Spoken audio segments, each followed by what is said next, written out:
full concept ng pag-iisip ng tao. When you say external event, sinabi mo, yayaman ako. Yayaman, sabihin nyo nga, yayaman ako.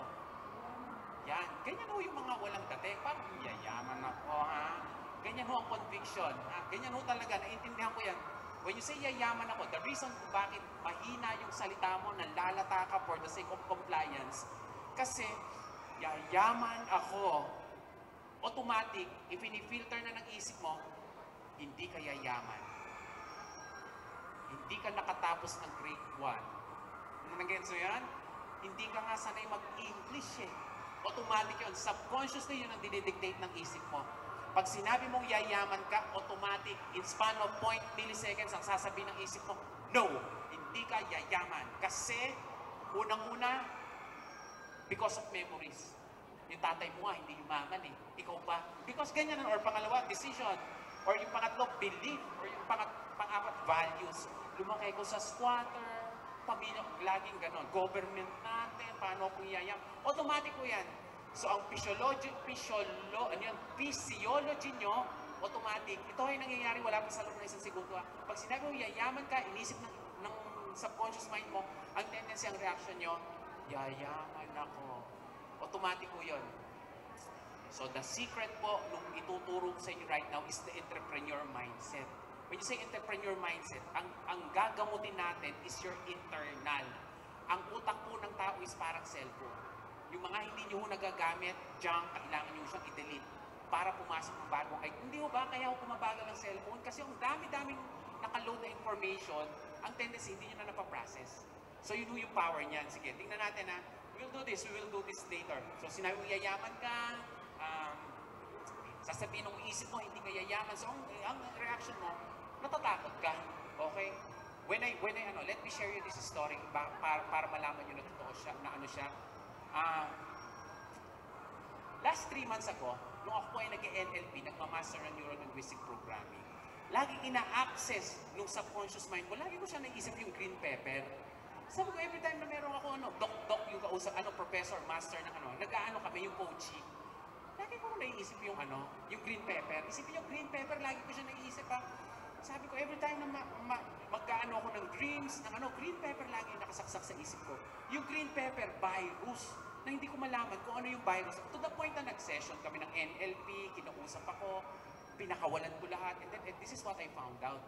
Nung ako pala ay grade 3 ha, natanda-tanda ako, bigla akong luminaw, pinutusan mo ako ng nanay ko. Kasama ko pala yung nanay ko sa grocery, NE Pacific Mall, you know ang grocery before sa Taliwag eh. Yung nanay ko is nasa harapan, ako yung nagtutulak ng cart. Tanda-tanda ko yung tutulak mo yung cart, nasasakay kang ganon, di ba? Ganon nung araw. Sabi nung nanay ko, lagay siya ng lagay, grocery sa likod. Tapos sabi niya, anak, kuha ka ng green, ng bell pepper.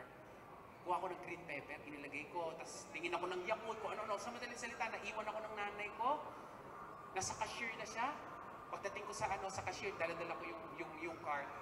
Inangat ko lahat ng ibibigay sa kanya. Pag-angat ko ng green pepper, nagalit ko ang nanay ko sa akin. Sabi sa akin ng nanay ko, anak, minsan nakita uutusan, mali pa. Gumano na. Napahiya ako sa counter. Napahiya ako sa mga taong nakapila. Sabi ko, ang loob-loob ko, bakit mali? Sabi niya, hindi mo ba alam na mas mahal ang green pepper sa red pepper? Wala nga tayong pera eh. Green pepper pa kinuha mo.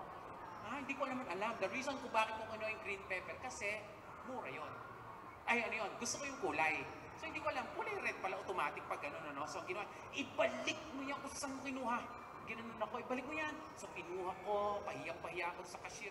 Tatawa-tawa yung cashier. Ito yung mga image na na-realize ko to the point na ibinalik ko.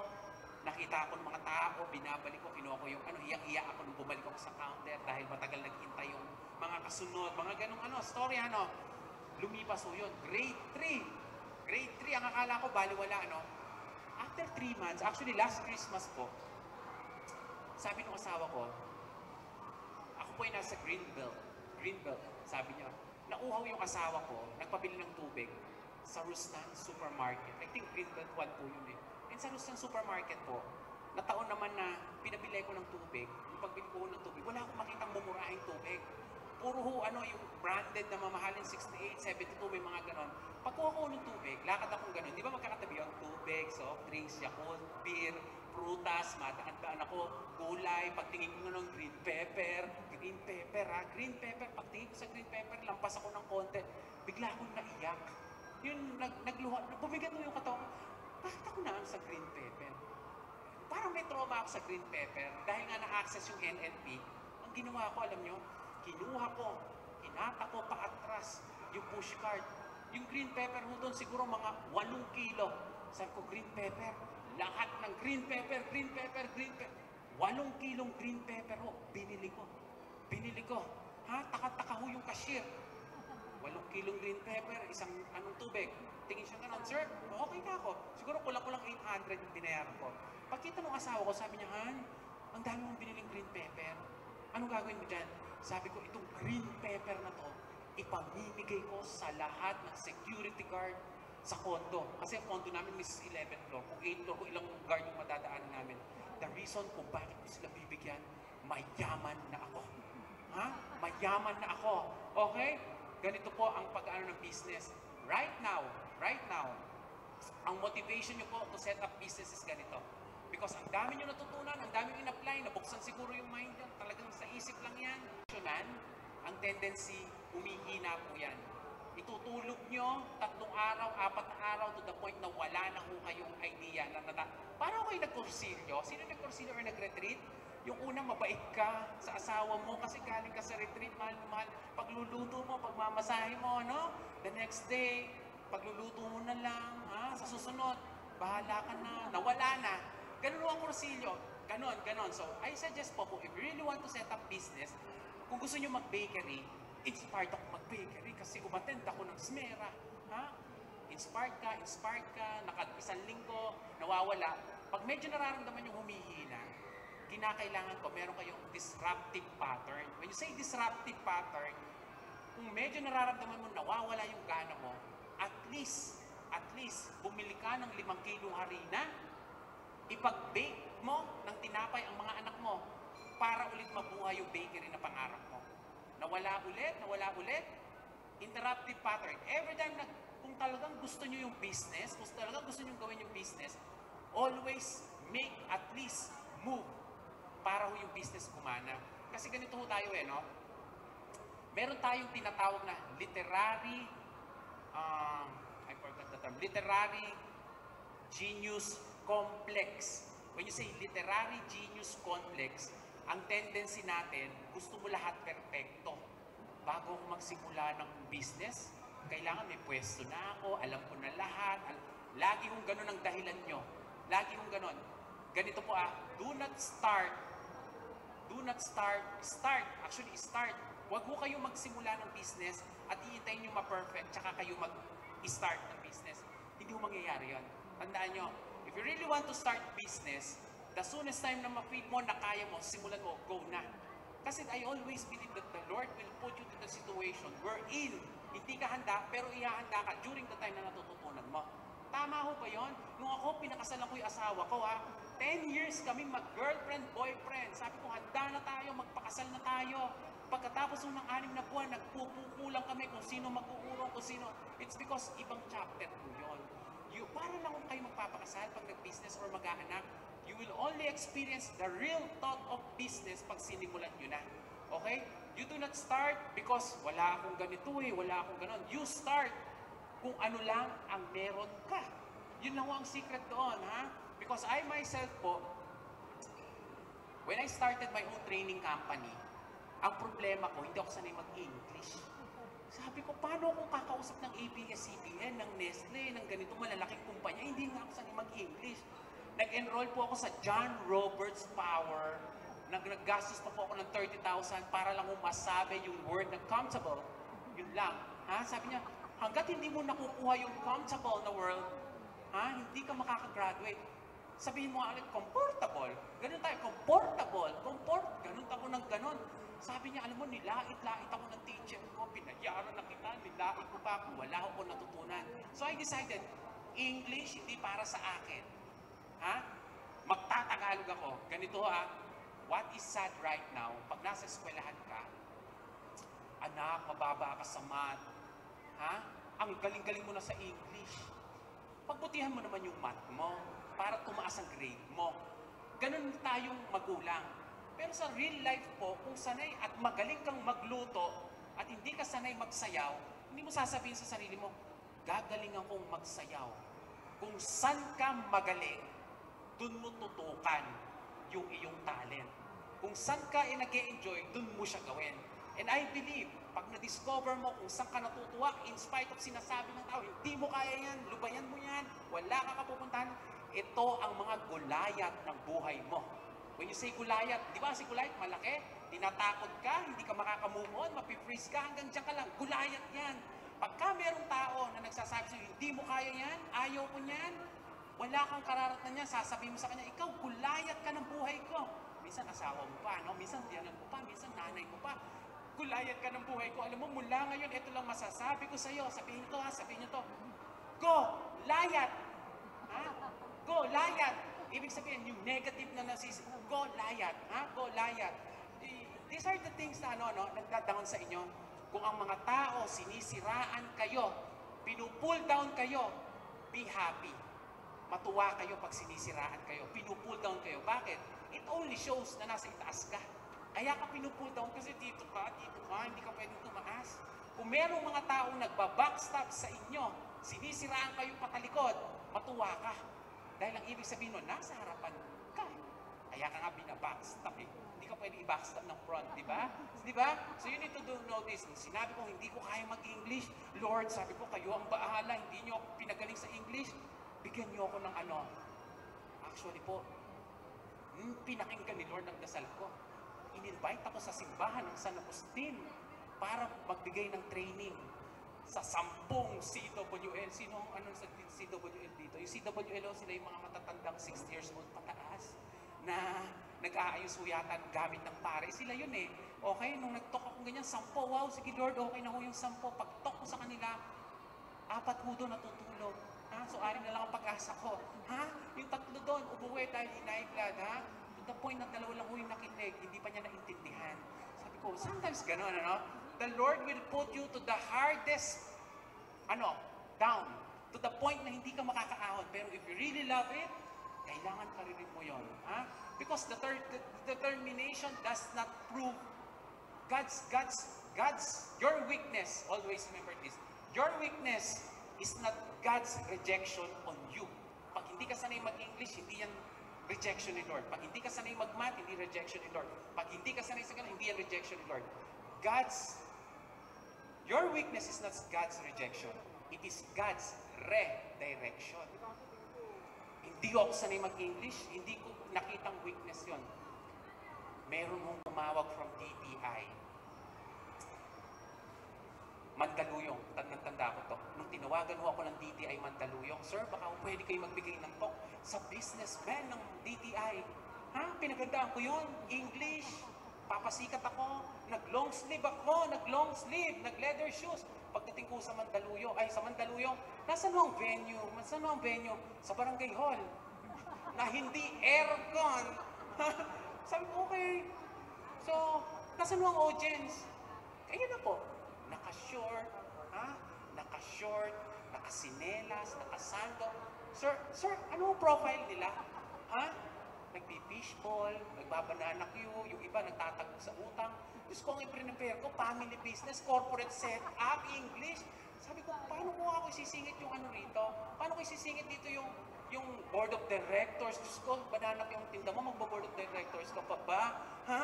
Yung inano ko yan, habang pinapresent ko English at ko, Lord, kayo ang nagdala rito. Kayo ang bahala dito. Alam niyo po, I always believe this is a blessing. Nag-shutdown yung PowerPoint. Nag-shutdown. Pwede ba ako 5 minutes lang, paalakpakan naman yung mga audience. Aral ako. My laptop, actually po, if you don't ako ho pala isang Catholic preacher. Mukha lang ako hindi preacher, pero ako ay tumutulong sa mga mag-asawang maghihiwalay na, para paghiwalay na sila, na wala akong problema. I serve the church, I serve any religion. So, kaya ako maraming nakasave doon sa laptop ko. Nung sinesearch ko ganyan, nakita ko, may talk ako last 2 weeks ago, Jesus as entrepreneur. Paano bang maging entrepreneur si Jesus? In-explain ko na lang yun. Ako nagbigay ng talk. Hindi nyo ba ako alam? 33 years old, namatay si Jesus. 30 years siya naging anak ng karpintero, nag-marketing, naglako, nag-ano. 3 taon lang ho siya nag-ministry. Mas matagal ho siya nung naano ng mga tao yun, lumapit sa akin ng DTI. Sabi niya sa akin, "Sir, this is what we want. This is what we want. Creating values, hindi lang ho yung mauupo sila at mag-ano."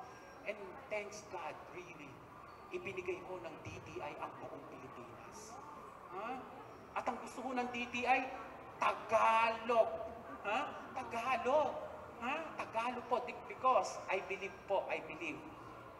if you really know the God's will, the God's word, and lahat po ng itinuturo sa inyo, you'll never go wrong. You'll never go wrong. No? Nasaan ko ba? Prayer meeting mo ito.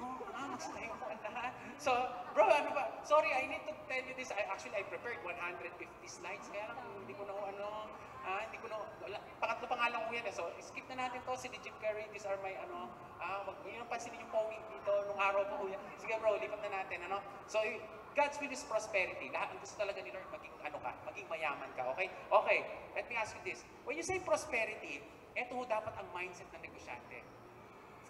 Sino rito yung namamalengke? Ng gulay, specifically ng gulay. Sino rito yung tumatawad sa gulay? Yan okay. Ngayon pa lang po, simulan yung wag tumawad sa gulay because that's already prosperity. Bakit po? Magkano lang naman ho ang kinikita ng gugulay? 10 pisong bigkes, tinatawaran nyo pa ng 5 piso?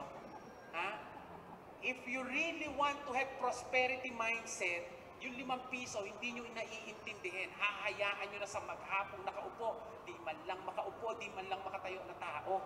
Huwag nyo na hong tawaran. Okay? Because I always believe that if you could let go of small things, the Lord will bless you more. Kasi 5 piso, nakikipag-away ka. 10 piso, huwag na po. If you really want to have prosperity mindset, dapat yung network mo sanay. Kung hindi man ho kayo nagtitip, dahil may service charge na, titipan mo pa ba yan? Kahit 5 piso. Because what I want you to do, you need to practice detachment from money.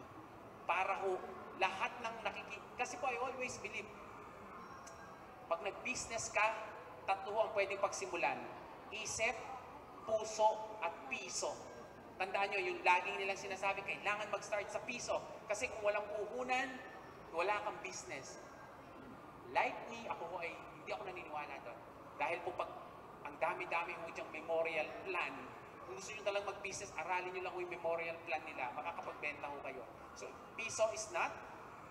Ang isip po, marami yung nagbi-business na hindi ho nakagraduate, na hindi ho Pero kung ang business mo is mula sa puso, alam mo kung paano makipag-deal, makipag-usap, you always put yourself sa situation ng customer.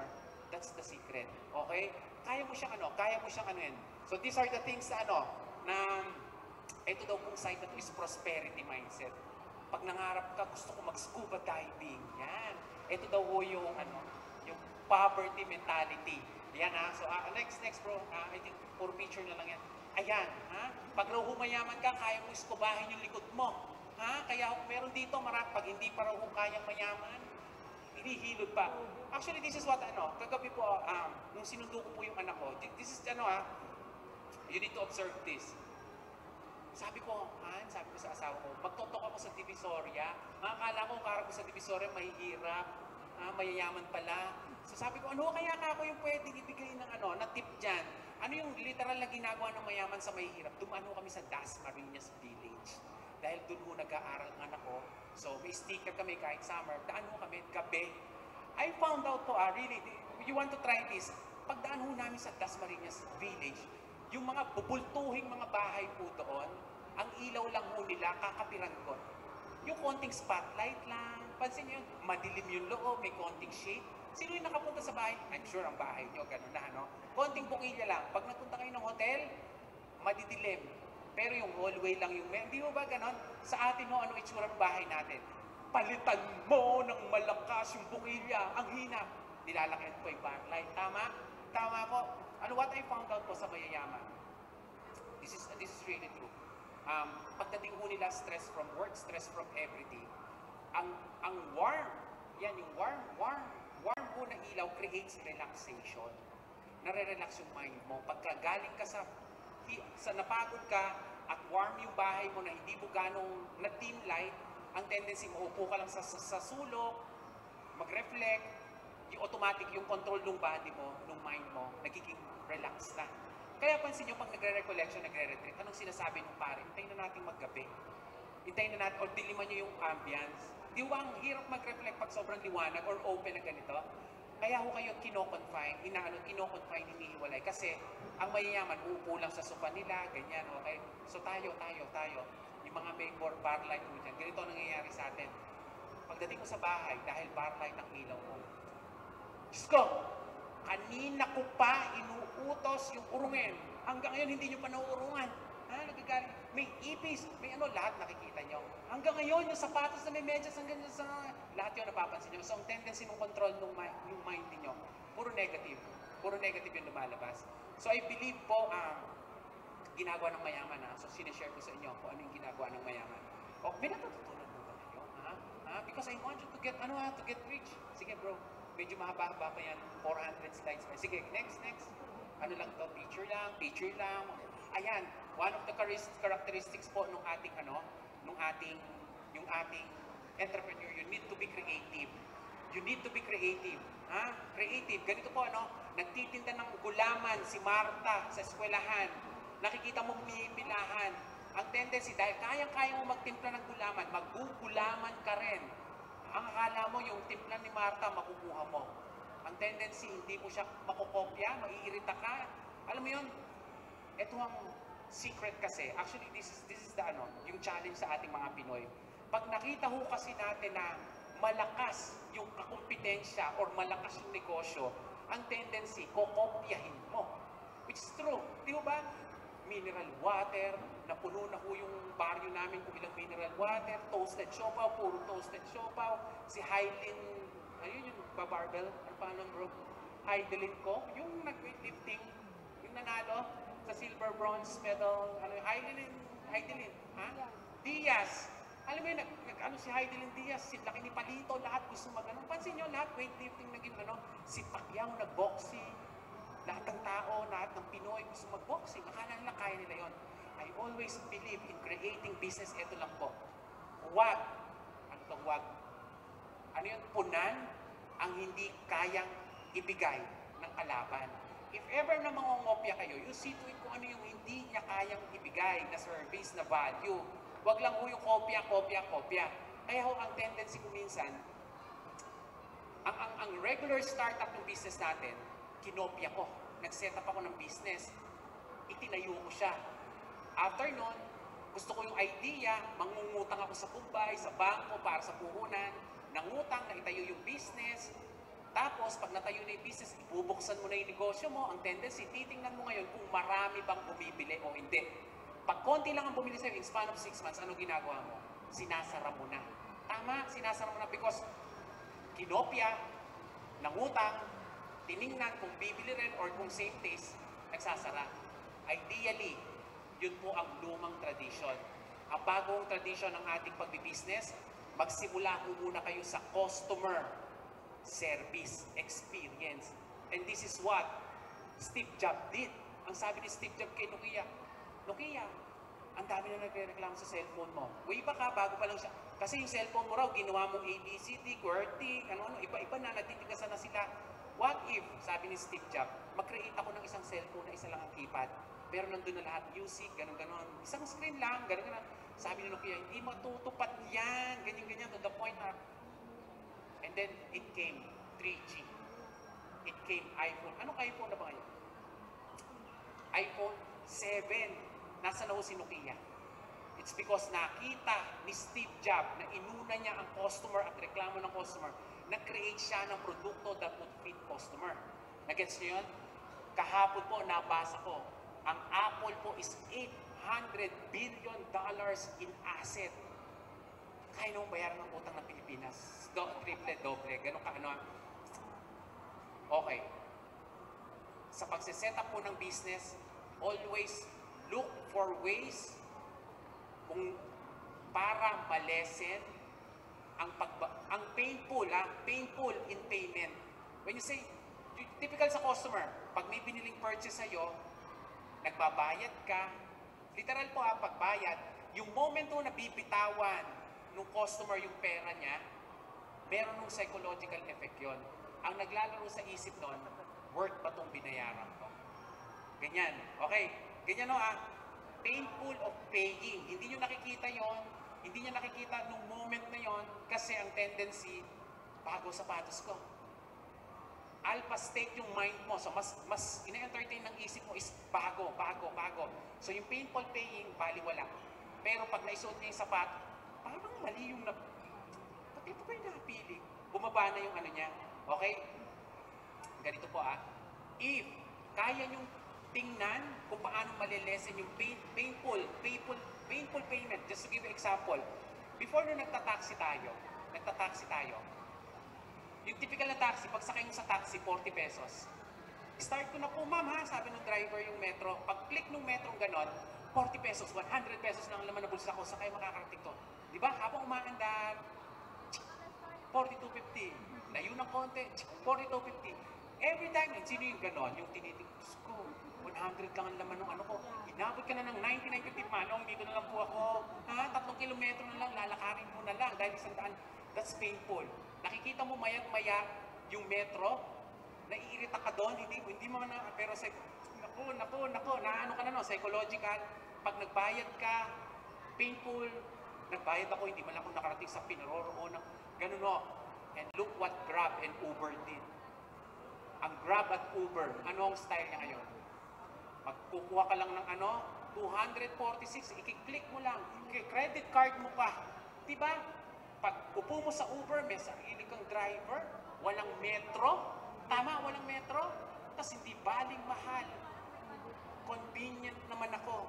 You see, people are willing to pay more kung may value yung ibinibigay mo.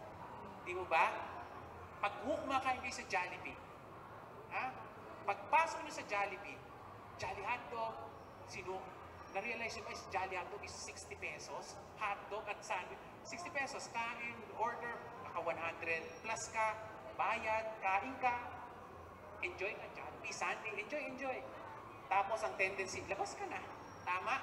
Hindi mo na inintindi because nasaktan ka man nung una na 150, pero napalitan siya ng joy kasi kumain ka, okay ka na. Ang Max. Sino yung mga nakakain ng Max restaurant dito? Lagi kami ganyan. Order kami, wow, okay ka na order ganito. Nung nakakain na kami, bill, ang unang check mo nga kung tama yung mga in-order natin. So ano yan sa may, okay naman, naka 400 na tayo nun. Naka 400 na, alam mo yon, tsaka ka magpapayad. Ang tendency, mas naunang nag-enjoy kaysa sa lumabas nang hindi ka enjoy. Nag-gets niyo po? Kaya kung magtatayo kayo ng karinderya, papers before kumain. Ganun po ganun ho lagi yung ganun ho lagi. So psychological few tips din at I want to if you really want to set up business, you go for the red sa food. Kaya pansin nyo si Jollibee, McDonald's, KFC, puro red ang kulay nila. It's because it creates, connected sa stomach yung pula. Okay? So, okay pa ba kayo? Okay po So, next. Number 3, you need to be passionate. When you say passionate, kailangan sobrang passionate, nakalubog na yung buong katawan, nag-aaral pa. So, you need to be passionate in everything. Kasi I believe po, na talagang pag gusto mo yung ginagawa mo, it will not matter kung nahihirapan ka or napapagod ka. When you say passionate ganito, kung sanay kang kung love mo talaga ang magluto, gusto mo talagang nagluluto ka, tawagin ka ng kapitbahay mo, Mare. Pwede mo ba akong tulungan sa pagluluto? Kasi may darating akong bisita bukas. 3 po. Baka pwede mo akong tulungan. Dahil passionate mo magluto. Luto. Pagdating ng hapon, dahil nag-enjoy ka at wala kayong usapan at binigyan ka ng kumari-mari, ito man lang yung 1,000. Dahil tomorrow. Di ba ganun? When you say passionate, you're willing to do it even for free. Even for free, gagawin mo yan. Kasi po, when I started my training business, sabi ko sa sarili ko, magbibigay ako ng free. Kasi I want to build the nation. Naturuan to, mga taong to, kung paano talagang tama magnegosyo. Meron ho dong isang mayaman, sa Nabotas po, siguro 1,000 po yung guest na businessman.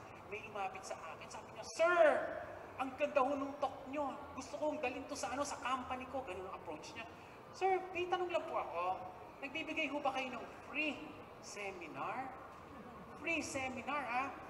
Sabi ko, opo naman. Ako po ay Catholic preacher. At hindi naman po ako mukhang nagbibigay naman po ako ng free. Pero sa dalawang condition. Because I love my country and I love God, I will give it for free. Ganun ang sagot ko. Dalawang question lang po, sir. Sabi ko sa kausap ko, number 1, are you country? Sabi niya, no. Second question, are you God? Sabi niya, no. So, may bayad po. Ha? So, may bayad. If kung may nagsasabing, baka naman pwede free, ganun na sabi niya. Of course naman, for the love of country and God.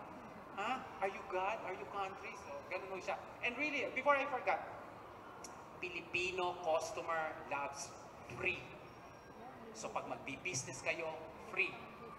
Typically ganito ang ginagawa ng ibang establishment. Sir, bili ho kayo ng 10 t-shirt. Bibigyan ho ko namin kayo ng free. Ang tendency, yung effect mo ng free, baliwala. Bakit?